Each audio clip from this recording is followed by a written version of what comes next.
So hello everyone, आप सभी लोगों का स्वागत है प्रिंस कैपिटल में। मैं पुष्पक दीक्षित। तो चलिए शुरू करते हैं कि कल मार्केट में क्या हो सकता है। तो आज है 3 मार्च, रात के ऑलमोस्ट 11 बज रहे हैं। तो रिसेंट में हमने एनालिसिस किया था कि 27 को मार्केट में क्या हो सकता है। तो कहीं ना कहीं हमने जो एनालिसिस किया था कि 27 का, तो कहीं ना कहीं हमारा व्यू बाइंग था, लेकिन मार्केट में हमें मॉर्निंग में सेलिंग देखने मिला। फिर उसके बाद आप देखोगे फिर से एक बड़ा सेलिंग हमें देखने के लिए पर मिला है। जो ऑपरेटर लेवल मैंने दी थी 59,751, ये जो लेवल आप देख रहे हो, कहीं ना कहीं आप देखो मार्केट ने इस लेवल को बहुत रिस्पेक्ट किया है। मतलब बायर ने बहुत कोशिश की कि यहाँ से मार्केट को ऊपर ले जाने की, लेकिन लास्ट में अगर आप देखोगे यहाँ पर हमें मार्केट में सेलिंग का प्रेशर देखने को मिला। ये सेलिंग हमें क्यों देखने मिला, जिसके आपको पता होगा कि अभी जो वॉर चल रही है, जिस तरह से मार्केट में न्यूज़ कंडीशन है, तो इसी वजह से हमें ये सेलिंग देखने मिला।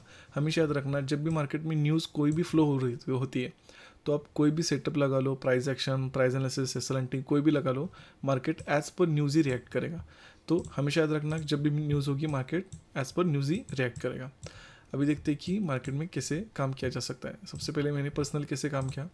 तो 27 को मैंने कोई भी ट्रेड नहीं लिया, ड्यू टू बिजी शेड्यूल में कोई भी ट्रेड नहीं बना पाया। जैसे कि अगर आप देखोगे आज, अगर आप देखो यहाँ पर हमने बाइंग का ट्रेड लिया, और यहाँ पर अगर आप ध्यान से देखोगे एक अच्छा खासा मोमेंटम हमने 100+ पॉइंट्स का कैप्चर किया, और ऑप्शन में हमारा टारगेट भी हिट हुआ। चलिए अभी देखते हैं कि कल मार्केट में क्या हो सकता है। जिस तरह से चार्ट बना है और जिस तरह से स्ट्रक्चर बना है, कल मेरा मार्केट में जो व्यू है वो है बाइंग की साइड। कल मार्केट को मैं बाइंग की तरफ देख रहा हूँ। अभी बाइंग की तरफ मैं क्यों देख रहा हूँ, रीज़न नंबर 1, अगर आप ध्यान से देखोगे जिस तरह से फर्स्ट कैंडल बनी है 59,200, 59,200, ये जिस तरह से मार्केट में कंडीशन बनी है, देर इज़ अ स्ट्रॉन्ग पॉसिबिलिटी ये एक ऑपरेटर है या बड़ा प्लेयर है जिसने अपनी पोजीशन लगाई है, क्योंकि ये कैंडल सिर्फ वही बना सकता है। प्लस अगर आप ध्यान से देखोगे, ये ऑपरेटर की स्टाइल है, उसने सेलर्स के एसएल यहाँ पर क्रिएट किए, सेलर्स के एसएल क्रिएट किए, सेलर्स के एसएल क्रिएट किए, फिर आप देखो ऑलमोस्ट उसी लेवल से ये मोमेंटम है। आप इतनी बड़ी कैंडल्स देख लो और ये कैंडल्स देख लो, तो ये कौन बना सकता है, सिर्फ और सिर्फ ऑपरेटर बना सकता है। So there is a strong possibility ये ऑपरेटर है। जैसे कि उसने पैसा लगाया मार्केट में, मार्केट ऊपर गया, फिर उसने धीरे धीरे एसएल क्रिएट किए, लोगों ने सेल किया, फिर अगेन उसने अपना पैसा लगाकर मार्केट को ऊपर ले जाने दिया। तो कहीं ना कहीं यहाँ पर अपनी पोजीशन उसने ऐड की और यहाँ पर एक पोजीशन ऐड की। तो यहाँ पर इसलिए ऑपरेटर है, इसलिए मैं कंट्रोल में उसके साथ बाइंग की तरफ देखना पसंद करूँगा।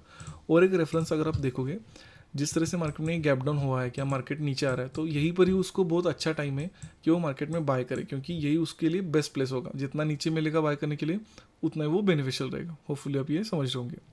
रीज़न नंबर 2 कि मैं बाइंग की तरफ ही क्यों देख रहा हूँ, जिस तरह से मार्केट में स्लो सेलिंग आया है, तो कहीं ना कहीं सभी लोगों को सेल करने के लिए यहाँ पर मौका मिला है। तो जिन्होंने भी यहाँ पर सेल किया होगा वो भी मार्केट में होल्ड होंगे। क्यों? क्योंकि अगर आप ध्यान से देखो, यहाँ पर कोई भी डी हाई क्रॉस नहीं हुआ, यहाँ पर डी हाई क्रॉस नहीं हुआ, तो कहीं ना कहीं सभी इन लोग सेलर्स का एसएल 60,200 एंड 6,100 यहाँ पर होगा इन सेलर्स के एसएल। तो इनको टारगेट करने में बाइंग की तरफ देख रहा हूँ। और जहाँ पर जब ये मार्केट में रिवर्सल आया, तो यहाँ पर भी बहुत सारे लोगों ने सेल किया होगा, जिन्होंने भी यहाँ पर मिस किया होगा। तो उन सभी लोगों को टारगेट करने में बाइंग की तरफ देख रहा हूँ। रीज़न नंबर 3, मार्केट को बाइंग की तरफ भी देख रहा हूँ।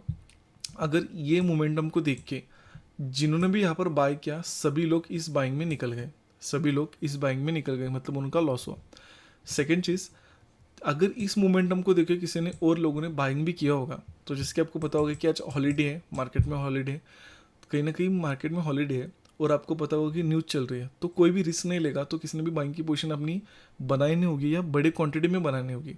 तो देर इज़ अ स्ट्रॉन्ग पॉसिबिलिटी यहाँ पर बायर्स के सेल अवेलेबल नहीं है, नो रिटेल बायर्स बायर से अवेलेबल नहीं है, तो देर is a strong possibility market ऊपर जा सकता है।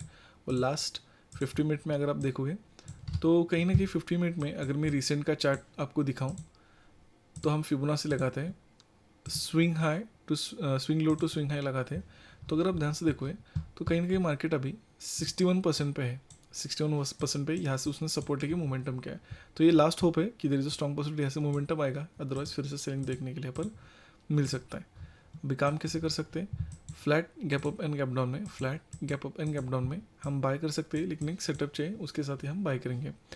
अभी मैं एक ऑपरेटर लेवल भी देता हूँ आपको, 59,260, 59,260, ये जो लेवल आप देख रहे हो, कहीं ना कहीं मार्केट इस लेवल के नीचे कैसे भी जाए, ब्रेकडाउन करके जाए, यहाँ पर ब्रेकडाउन करके जाए, या गैप डाउन होके जाए, जैसे इसके नीचे जाएगा हम मार्केट को सेल करेंगे। क्यों? फिर यहाँ से इन सेलर्स को टारगेट करना बहुत मुश्किल हो जाएगा, और भी फर्दर सेलिंग मार्केट में देखने को मिल सकता है, क्योंकि ऑलरेडी वॉर इफेक्ट चल रहा है। तो कंट्रीज में हम सेलिंग करना ही प्रेफर करेंगे। तो यही था आज के लिए। अगर वीडियो पसंद आया हो, कुछ सीखने के लिए मिला हो, तो कमेंट करना मत भूलना।